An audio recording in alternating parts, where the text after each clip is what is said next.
Jesus. All right, y'all. Hey, this is Gary with the Tea Honey, and it's Gary's Tea Honey. And today is going to be a very beautiful day in the neighborhood, honey, because I have a lovely friend of mine, honey, who I've been chasing, honey, say, "Good, come on, do the podcast, do the podcast, honey."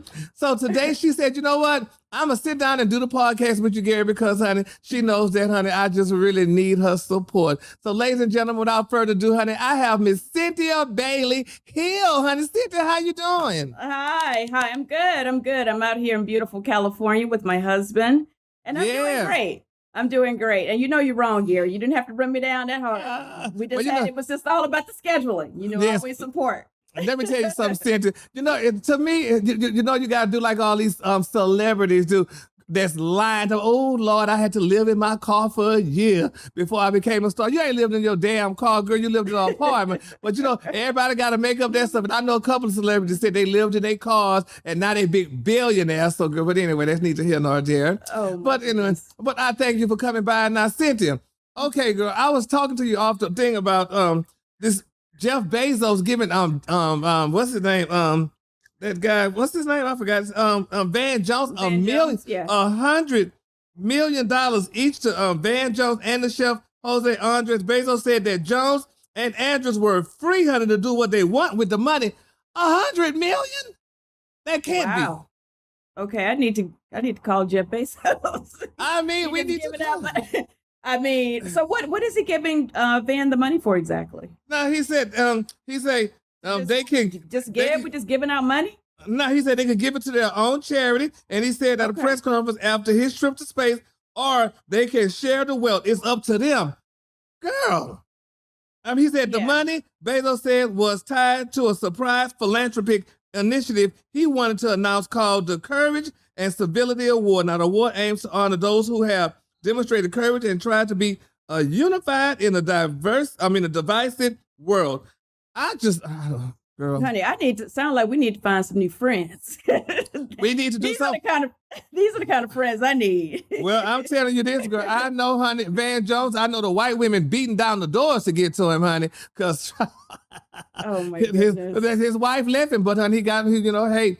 But anyway, congratulations to him. And that's cute, girl. We got to talk. I got to find out more information. How can you get? So do I. Now, speaking about that spaceship, now, Cynthia, we talked about the spaceship. And everybody was talking about, girl, what it looked like. Yeah, it looked like a penis. We was like, girl, that's girl. Hey.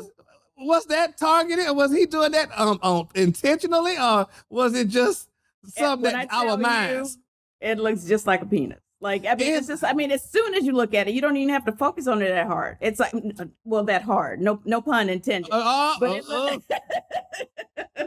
okay. It's not that hard to figure out. It looked like a penis. Yeah, so I'm like, oh my God, honey. But how could you go to space, girl, for 5 minutes or half a minute long? It wasn't that long. And I was like, cause we were on the air and then came to a commercial break, came back, and they was down. I'm like, girl, how they went that quick and spent all that money? I don't want to go at all. I'm me afraid neither. of that. Like, I feel like I got enough issues on Earth, honey. Thank you, honey. Don't take me nowhere else. Now, I'm not. It's exciting to watch and follow, but I don't want that invite. That's not my thing. It's just too much. It's just too much. Would you go, Gary? Hell no. If you had the opportunity. No, Cynthia, I don't even like flying. That's why I drive home. I drive to Texas every month, girl. It's a 10-hour drive, honey. I don't know what happened to me. Why you like flying? And I don't know. How is it possible? Because I'm not in control. You have to travel. What about, so you don't like to travel internationally? No, like if we did a trip to Dubai, you ain't going? No. Well, let me tell you something now. My doctor just gave me some pills what I could take, honey, because flying from here to Dallas is an hour and a half. So he gave me some pill, something, I forgot what the name of the pills, Ambien or something like that. So I could sleep or something. No, I just can't do it. And when I was younger, I used to fly and I thought nothing about it. But now as an adult, I'm just like, girl, I feel maybe because I'm not in control. I don't know what it is. Well, I'm a control freak too. So I get the control thing. But, for our jobs, like you don't really have, you got to travel. You got to travel to get your bag and you can't drive everywhere. Yeah. So. Well, I mean, I'll do it if I have to. If I don't have to, I don't do it. Now, you know, my pastor had said once, he said that people talk about all the time, well, if it's your time to go, you gonna go. And he said, well, no. He said, if it's my time, he said, but what about if it's the pilot's time? that part, that's something to think about. That's true, because the pilot is the one in control. Well, God's in control, but the pilot is helping God out in the situation. Yeah, so it's the collaborative effort. And then nobody want to talk to you on the plane, girl. I be sitting there all nerved up, trying to have small talk. People don't want to talk or nothing. I'm like, oh, you're a talker on the plane? Well, I just want to talk just a little bit. Read the room. Well, you got to read the room. Now, it just depends. Like sometimes, you know, I fly all the time. And now that the world is opening back up, you know, I'm definitely out here traveling again. So if it's an early flight and I got a hoodie on and I got it closed all the way up, that's your signal to know that mama don't want to talk. Okay. Now, if I kind of look like I want to engage, you know, maybe on an evening flight, then that's different. But, you know, I definitely know how to read the situation. Because sometimes, I don't really want to be bothered. Like, I just want to relax. And a lot of times just sleep or watch a movie. Yeah. Well, that's good. Well, listen, honey. Okay, now, girl, let's talk about, some wonderful people that we like and know, honey. In particular, now, Nick Cannon. Now, Nick Cannon got 7 children. He got 7 children. And now his baby daughter with Mariah, it's being reported that she, honey, is doing, she's doing like her mom. She's following her footsteps. She's doing commercials and she's going to be doing acting. Okay. But right now she's doing something for Oshkosh Begosh. Oshkosh, the baby clothes in Atlanta. Yeah, But Cynthia, I feel bad for her. I mean, you think Mariah not getting child support? That's why she putting that baby to work at 10 years old? Because the child got to work. I mean... Now, first of all, we're talking about Mariah Carey and her children. So, it's like the child support is great, but I think Mariah got it no matter what. You know what I'm saying? But from what I can tell, and this is from the outside looking in, I've actually worked with Nick before. He seems like a really solid guy. I feel like he's, a good baby dad. He must be. I mean, he got everybody want to have a baby with him. He must be. Yeah, evidently, honey. He needs to tell us the trick, honey, or he needs to put it on display so we can see what's really going on, why everybody after him, honey. But Cynthia, you're a model. Did you start modeling at 10 years, or this child 10 years old modeling? Well, you know what? I have to tell you, I started modeling at 18 years old, but I can't say had I had the opportunity when I was younger that I wouldn't have wanted to do it. I think when it comes to kids, the kids have to want to be into it. It's not, I've worked in the industry for a long time. And what I don't like is when parents are pushing the kids into the industry. Now, if the kids are just hams and they just love taking pictures and they're like, yeah, mom, I want to be on TV. I want to model. Then it's right. Then it's the right thing to do to give them that opportunity to, if they're into it. But it can't be, something that the parents are just forcing their kids to do. Yeah, but I mean, she should still be playing with baby dolls and coloring and doing all that. So she got 6 more other brothers and sisters. You're old school. We're from an older generation. These kids are starting early. They already have like their own businesses at that age. They have their own social media handles. They have their own phones. I mean, they have everything. It's a different time. Like when we were younger, we were like one of the last generations to actually get to be kids. You know what I'm saying? Like I went outside and played and went fishing and caught tadpoles, and I really got you remember tadpoles? Life without social media, and just as an entrepreneur, I love that these kids are able to start making their own money early. Hold on a second. This is something going on my thing. But anyway, as an entrepreneur, I love that these kids are starting early. Like my daughter's 21 years old. She's an influencer. She's acting now. Like I love that Noelle is making her own money. Like I'm here to support her and back her up, but I think it's great when these kids start making their own money. Like and lucky for her, she has a mom and a dad that's rich, so she's good either way. But there's nothing like making your own. Yeah, that's true too. But like you said, the stage mom thing, you don't want no stage moms because the stage moms are the ones that just really press them. But it was interesting what you said. To the left. Yeah, that's when it goes to the left. Once you start forcing your kids to be in this industry, because this industry is not for everyone, even if you are the child of famous people or people that are in the music industry or the film industry or the television industry. Just because your mama did it and your daddy is doing it doesn't mean that you may not, you may or may not want to do it. So it has to be, whatever the kid is interested in.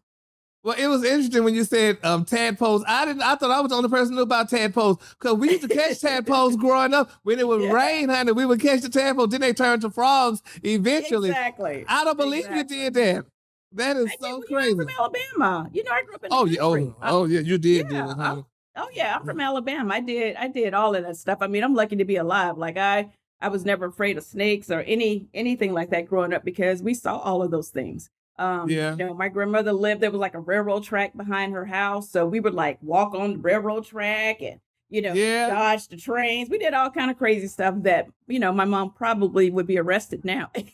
Okay. If social services knew about it. Well, my mama would be arrested just for the whippings, not alone doing all the other stuff, child. But that's another story, honey. But anyway, yes, honey, we caught him, honey. So it was very interesting. Yeah, but you see, we came out right, though. That's right. You know, that's right. I was a good kid. I was a good kid, and I definitely feared my mom. It was like, you know, if she said, "Don't do something, you better not do it. You better believe I didn't do it." Absolutely. Yeah, and she did not play.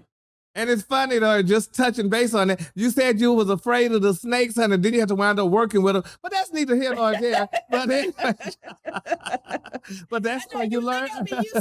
You would be up in the country. I would be used to being around snakes. But used to it. Yes, yeah, but these are, you know, the Alabama snakes, you know, growing up around snakes, those are like, you know, different kind of snakes than, you know, the snakes I'm around now. They'll, you know, they're not as, you know, the snakes now, they're way more poisonous and toxic. They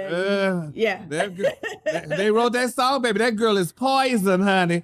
But anyway, child, moving on, honey. All right, now, Cynthia, this is a very interesting, touching story to me, y'all. Now, I don't know if you heard about this, but did you hear about the rapper Young M.A.? She said that, honey, people said that they thought she said that she was going to have a baby. But she said, no, she's not going to have a baby. But she said, but her girlfriend probably would be the one to have the baby and whatever. So, and a lot of people said they were very shocked that she would say that. But I was shocked that somebody would even ask her if she was going to have a baby.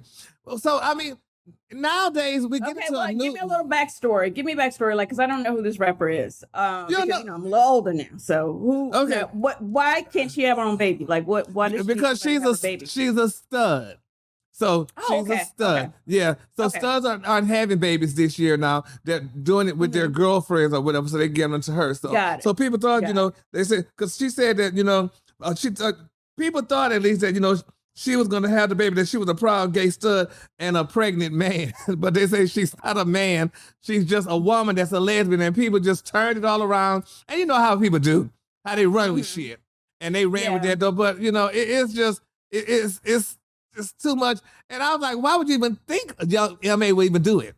I mean, why would you even ask the question? Because she, you know, she's not who she is. So, but I got some. You know what? I carried a baby for 9 months.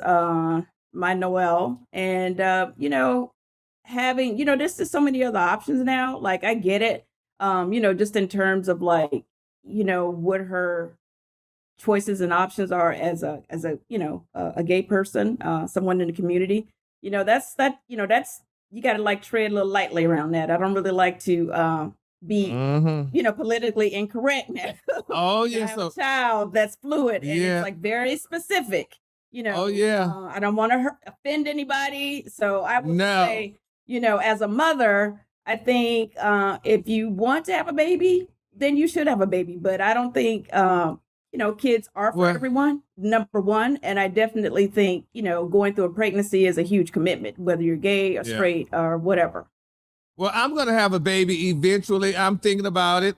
I mean, you know, I'm still praying, and maybe one day, you know, a baby may come. Do you want to adopt? How do you want to have? How do you want to have a baby? What do you think? I don't know. I don't know yet. Because, honey, like you said, I'm going to be PC on this one. Moving on, child. Now, well, I think you'll be a good dad and a good mom. So. I think I would, you know, but I really would be. But you know what? But the thing is, I would. But the only thing that bothers me, and I know a child can't be raised the way I was raised. I know in this day and time, you know, we can't have kids being raised the way we were raised.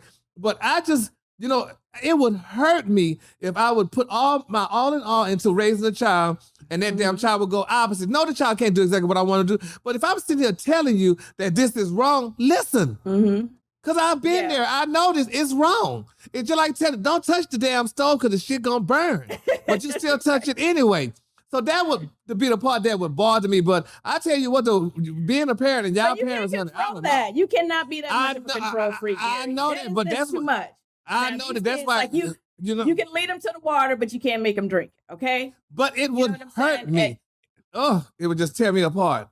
It would just tear me apart. That's how they grow. I know. That's how I had to learn. You know, my mom said, don't put your hand on the stove. And I was like, okay. But, you know, I still put my hand on the stove and I had to get burned to learn that, okay, I'm not going to put my hand on the stove anymore because it's going to hurt me. And, you know, as a parent, because if this is something that you are seriously considering, you got to be able to give up a little bit of that control. Like, you know, you just got to make sure you give them the guidance and you raise them the way you want to raise them. But you can't, you know, control how they turn out. Unfortunately, we all be happy if we could completely control the way our kids turn out now. Well, my parents never said nothing about my sexuality. That was a good thing. When my daddy did say, you know, that he has how many? He had 7 sons. I think it was 7 of us. It was 5 from my family. Then there was the outside ones. But he said that, you know, he didn't care for the lifestyle, but he said he loved me as his son. And that's what made me the person that I am today. Because once my parents accepted me, girl, my life was just blooming, honey. I was able to be me. How old were you when you had that conversation? Let me get into your tea. Yeah, I was 16. Yeah, I was 16 because I had a breakdown. I had a nervous breakdown, and I was in the hospital for like 3 months. And so, you know, when my parents would come to visit me, the because therapy. Of your sexuality? Why did you have the breakdown? No, because I'm bipolar. So I've been so I've been taking lithium here for 35 years. So had I not taken that damn lithium, bitch, we wouldn't be able to have this conversation. But when the therapist said that he felt that I wanted to tell my parents, you know, about my sexuality, which I didn't. But honey, since we told them, that was a great thing. So we all had a meeting and we told them, you know, and stuff about it, and you know, we never discussed it a day from there. Oh, wow! So you told your mom and dad at the same time? Yeah, we're all together. My mom and my dad and my uncle. My dad brought his brother with him. And we were all, you know, with the therapist, the psychiatrist, and we told them and stuff, and it happened, and that was that. And you know, the thing is, though, Cynthia, and I tell people this, it's very beautiful. Let me tell you something, though. So I don't knock nobody for what they do. Whatever you do, girl, whatever float your boat, is your boat. But let me tell you, do you know, Cynthia, my parents, well, now my dad is deceased, but my parents or my brothers have never seen me with a guy. Oh, wow. Never. Well, you never brought anybody home for the holidays? No, for Christmas, nope, for Thanksgiving? Nope. They've never seen me. You know, and is that intentional or just coincidental? No, it's like intentional. Because I'm not bringing I wasn't bringing, first of all, I don't care what nobody say. If you listen, I don't care what you say. It was my parents. I had to respect myself first, and I respect my parents. I wasn't bringing no damn guy home because some people in relationship, they bring a different guy home every damn time they go home, every other week. I wasn't doing that because I was not going to put my parents. But if you were in a serious relationship, what about it if you were like, are you single now? Or are you in a relationship? No, I'm single. Okay. I don't think I've ever met, you know, one of your significant others. No, I've had one friend since I've been here in Atlanta, and you know, we were together for like 3 years, but he was a crackhead. He was on drugs. But I loved him still dearly, and we still friends today. But the relationship is just, you know that. But I just didn't do it because I didn't want to keep exposing everybody and me, and I know we're gonna be together a week. But if you meet a great guy tomorrow and it's a healthy relationship, you feel like this is someone you can build with and grow with, someone that you can even entertain having this beautiful baby with at some point in your life, wouldn't you want your family to meet the person? If it was a serious relationship? But it have to be serious, honey, Cynthia. Ain't too much serious these days, honey. My opinion. So it would have to be serious, but I just want to have, if we're going to be friends, I just want to have a friend. Let's be friends, honey. You have your place, I have my place, or whatever. We visit each other. I don't like all that public exposure. I don't like all that stuff. Well, you can keep it private. You can keep it private. I mean, one of the things as a reality star, there's 2 things I was going to touch on with the whole, like, you know, coming out and stuff. One of the things, just talking about the show for a second, one of the best things I think I ever did was, you know, support my daughter coming out on Housewives, you know, as fluid. And I did that. That was intentional because, that was her life. That was her reality. And in the world we live in now, everybody's with these phones and whatever. And as a reality star, anything that we don't talk about on the show, y'all feel like we're trying to hide it. We're trying to keep a secret or something from you guys. So although Noelle is, her life, it's not really about my daughter. She's still a part of me, a part of my story. So with that said, I didn't want, her to get exposed for being fluid because, she had, she dates women, she likes men too, but really she dates women. And I didn't want, her to get caught out there in the shade room, whatever, holding hands with her boo or whatever. So I thought it was important for her to, just tell her own story. So that is something that I am extremely, extremely proud of. And then there was something else I was going to touch on that you were talking about with the. Well, think about it. I'm going to say this. Yeah, I'll come back. My thing is this, though, too, Cynthia. I think I was raised, so my mom always said, people like you as far as they could see you. So when I go around that corner, I can't see you no more. Right. So that's how much I like you. So and you got trust issues. Yeah, I got them, honey. Yes, I damn do. You're a control freak. And you have trust issues. Yeah. Okay. So, okay. I need to start writing this down. Okay, go ahead. It's just something. Because the thing about it is, and you got to remember, Cynthia, like this, the new school stuff. I'm from the old school stuff. So this is my beliefs, and to an extent, I could work. I could compromise. But you got to remember though, in this new gay thing that's out now, honey, people are more accepting, see the quotation marks, than they used to be. Remember, I work with a bunch, honey. I work with a lot of popular how when I'm trying to put it and nice with men that are of the heterosexual persuasion. All the radio guys I work with, and I've come to learn, honey, and I know this, honey. People like their gayness in doses. Just give me a little bit. Don't give me too much. Just give me a little. And you got to respect that. But that's just the way it is. So, and with me being, honey, in this, if I was to be one of those damn flaming sissies or flaming punks that, honey, as they called them back in the day, honey, I wouldn't be where I'm at today because people, honey, they like you in your damn face, but then you turn your damn back, it's a different story. It's just like some of these reality shows, and I ain't calling no names, but they have all these, they would put these people, the gays, on the show, and I take everything I need from you, and now I'm throwing you away. I don't need you no more. So I just don't subscribe to that. I'm me. I don't come around. I don't put it all out on the flag. Say, oh, here I am, gay to another. You figure it out. I don't have to do that. I don't have to advertise. I don't have to do that. Right. Because I know how this game is played.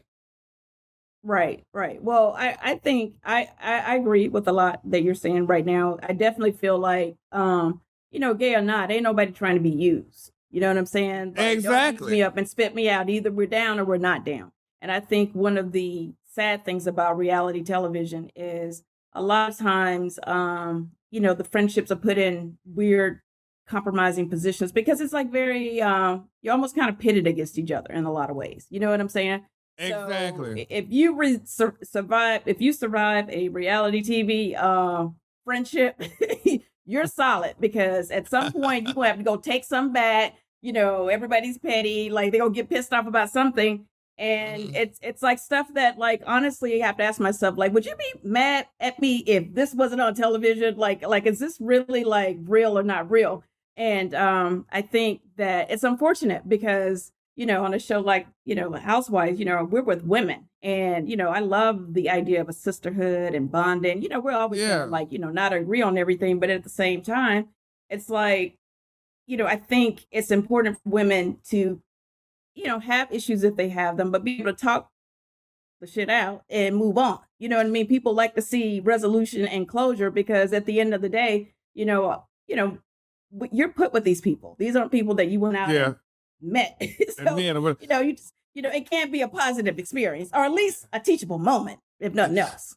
But you know what, Cynthia, and I don't know if I told you this, but I've said to many people in the reality TV world, if it was me, I would tell you, like, Cynthia, look, girl, I'm going to curse your ass out in 5 minutes. But at the end of the show, we going shopping, okay? Girl, get your check and shut the hell up. I mean, come on. What you getting mad about? Girl, this is reality TV.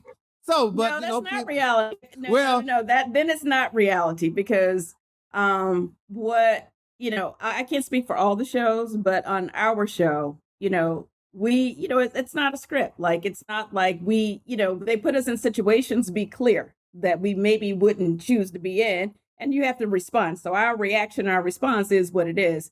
Trust and believe. I wish it came with a script and we all knew, like, okay, I'm gonna fight with you today and then we're gonna be cool tomorrow. Like, I wish it did. And it could be entertaining and we actually could still be cool and not really fall out for real. But even if it wasn't that, then goddamn, we should be enough friends to know, girl, look, girl, you know I didn't mean that. Girl, whatever. Hell, but I guess that's that. You would think that. You would think that. But sometimes, there's boundaries, even on a reality show. Yeah. And you would think people wouldn't be that sensitive on a show like this. I mean, for me, I've been on this journey for like 11 years now. So Lord knows I have a tough skin. And it just surprises me how, like, at the end of the day, if you really want to be friends with the person, on camera, off camera, just have the conversation and like try to like work it out. You know what I'm saying? And that's what's unfortunate, because like no matter what, like you're bonded with these people because you've been over here working with them forever. It's like you with the people that you work with, like whether or not you're best friends with them, you do have a bond with them. Shit, you see them every day. You see them exactly every day. Absolutely. Yeah. So yeah, it's like So are you going to the wedding? What wedding? Portia's wedding. Oh, you know what? I have not received my invite to the wedding. Well, I don't know if the invitations are out yet, but I mean, it's it's talked about and speculated. Yeah. Of course, I've heard about her relationship, and I'm really happy, for her. I'm all for love, and Portia and I aren't like best of friends or anything, but we always joke and say, we have a roller coaster relationship. And bye, babe. And we always have a good time together. Definitely a good time. So we enjoyed your wedding. Oh, yeah, I know, right? Right. Yeah, we had a good time. Oh my God. Portia looked beautiful at my wedding, by the way. But anyway, yeah. I don't know. I don't know. I heard that she unfollowed me and I haven't really spoken to her. But that's okay. Like I said, Jesus knows. People. Jesus all knows. I know is the last time I saw her, we were having a great time coming from the reunion, from New York. And that was really the last time that I talked to her. And I think I maybe referred like my masseuse and stuff to her or whatever. But you know what? Well, that's good. I wish her well. And I'm sure the wedding's going to be beautiful. Yes. Well, speaking of this is not a good transition. Okay, you're familiar with Dr. Ian Smith, aren't you? You know Dr. Smith, Dr. Ian Smith. Yeah, girl. Well, we got to keep him lifted in prayer, child. Now, it's being reported, y'all, that he was sexually harassed. You know what? My husband just told me about that. Yes, by the doctor. Ian a call about that because I did not Me know too. that was going on. Yeah, because we talked about it today, but I need to call him, honey, and find out what's going on. But he said, baby, he called the woman name. What did they say happened? He claimed that he was sexually harassed by the executive producer, honey, of CBS The Doctors. Now, he said, honey, he's alleging that it was racial discrimination and retaliation. Now, he alleged that her name is Patty Ciano. She sexually harassed him and that he wasn't invited back for the 7th season, honey, of the voiced complaints regarding discrimination, which he experienced and observed. Now, this is terrible, though. Now, Cynthia, this is a mess, and this is what that I have learned, that it doesn't matter who you are, girl, and what's your position, honey. Now, I love Dr. Ian, honey. He brings us good popcorn to the radio station because he got that popcorn. He got all these wonderful books and stuff like that. But I'm like, why would somebody do that? I mean, so, because he said that allegedly that she told him something about why he didn't wear a tighter suit. Because I guess, so I don't know if she wanted to see his print or what, but nevertheless, she wanted to wear tighter suits, honey. So, but, but girl, I'm like, oh my God. I will say sexual harassment is a real thing. And, just like women have rights, we are in the whole Me Too movement. I guess, we have to get that same respect when it comes to men. You know what I'm saying? They should be able to stand up and voice, if they feel like they're being sexually harassed. So I'm interested to see how this story unfolds. Like, oh my God. I'm going to get Ian a call. Because I just heard about this yesterday. I was really surprised. Yes, I was too when I heard about it. I was like, Dr. Ian was sexually harassed? I mean, I was waiting for it to be the opposite, but honey, a woman, honey, did that. So, Lord. But my thing is, though, but the sad thing about it, Cynthia, and you know this true, when a man hollers sexual harassment, people don't look at it the same way. And that's look not at fair. the same way. Yeah, that's not fair. And it's true. That's very true, but it's definitely not fair. And that's why I just said, when it comes to women, we have our rights, and it should be, that same reciprocity when it comes to a male, because men can be sexually harassed as well. But they don't invite that. I mean, so men don't invite it. They don't, like maybe wear a tight suit for you to see the print and stuff. And then if you say something, then they holler foul or something like that. I mean, it just. Well, I mean, I guess if I was working a job and my boss said, "Hey, can you wear tighter shirts and tighter skirts and tighter pants? Can you just keep it all tight?" Like, for me, I would definitely think that was not appropriate.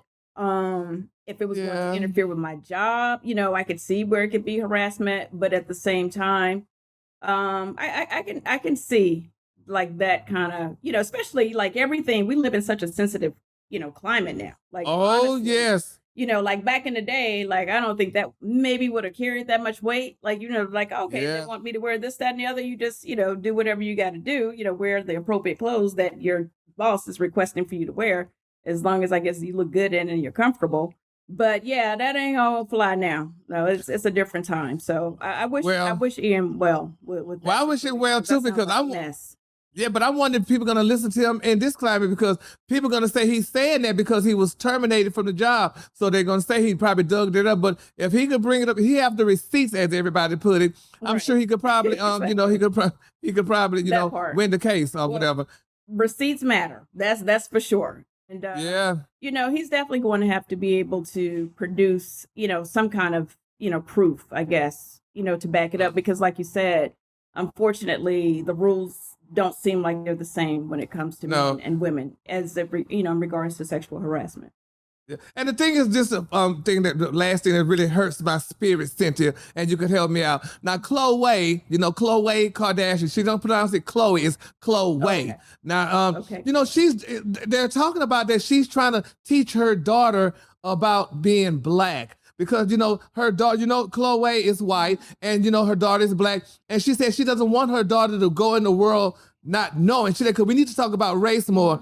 But is that a good thing? Because, I mean, Khloe can't tell her daughter, well, mommy's just a little lighter than you, instead of saying that she's white and she's black, because then the daddy is black and stuff. So, I mean, I don't understand how that goes. I mean, because I thought they said, is it the 1 ounce rule? Well, I think, honestly, if I had, a child with a white person, I would want my kid to feel comfortable embracing, her blackness and her whiteness. Like, because, she would basically be both. So I think this is good for Chloe or whatever you call her. I think it's good to have that Chloe. I think it's good for Chloe to have that conversation with her daughter, because it's going to come up. Like, I can't remember. I don't really know what she looks like right now, especially if she looks like she's got some black in her. It's going to come up in her life, in school and all of that. You know what I'm saying? And nobody's exempt with that, even if you're a Kardashian. Like, it's just a conversation that's going to come up whether she decides to have it or not, especially if she looks like she got some black in her. No, she got some black in her. Her mama has some black in her, and the daughter is black, but she looks more, all them Kardashian children look black. They don't have none of the Kardashian skin tone or whatever. But I feel so bad for her, because, when you're in school, how the kids tease you and stuff. And when Khloe gonna be going up to the school, and then her daddy, whenever they can find him, to bring him up there, and they can see him, that, he's of African descent. It's just interesting, though. But you are so shady. You're so shady. You are so shady. First of all, you shouldn't feel bad, and your spirit should not be broken. I think that this is actually a very normal and healthy, or can be a very normal and healthy conversation. For a child that is, it has a black mom, a white mom, and a black dad. Like that conversation needs to start at home, because it's definitely, to your point, going to come up at school. Yeah, it's just so touching, but hopefully, I'm sure they're going to figure it out, and she's going to work it out. Because like Khloe was saying, the good thing about it is it's not going to be hard for her to talk to True about it, because all the other sisters got black babies too, so they could all talk together at the same time and let them know about, the difference between black and white. So she definitely don't have to go through it alone, because no, she doesn't. Are in the same. Well, except the other sister. Not what's her name? Right. Yeah, she the one. I forget her name. So Kim, Chloe. Why do you call it Chloe? No, that was because they said it's Chloe. We're talking about it on Dictionation one day. They said it's not pronounced Chloe, it's Chloe. That's what she said. Her name is Chloe. Oh, she said that. Oh, she said. Yeah, okay, yeah. So She I've been said pronouncing it wrong for. Oh yeah. No. Okay. No. It's Chloe, not Chloe. Okay, it looks like Chloe when you look at it. How it's written. Yeah. No, that's the black way, but honey, it's Chloe. Yes. Okay. But Hey, you know, Tristan said, Chloe, come your ass in here. So he called her Chloe too. So Cynthia, honey, I want to thank you so much for stopping by today, honey. It's okay. You know, already. I mean, It's been an hour already. Oh, girl, we ain't doing this for no hour.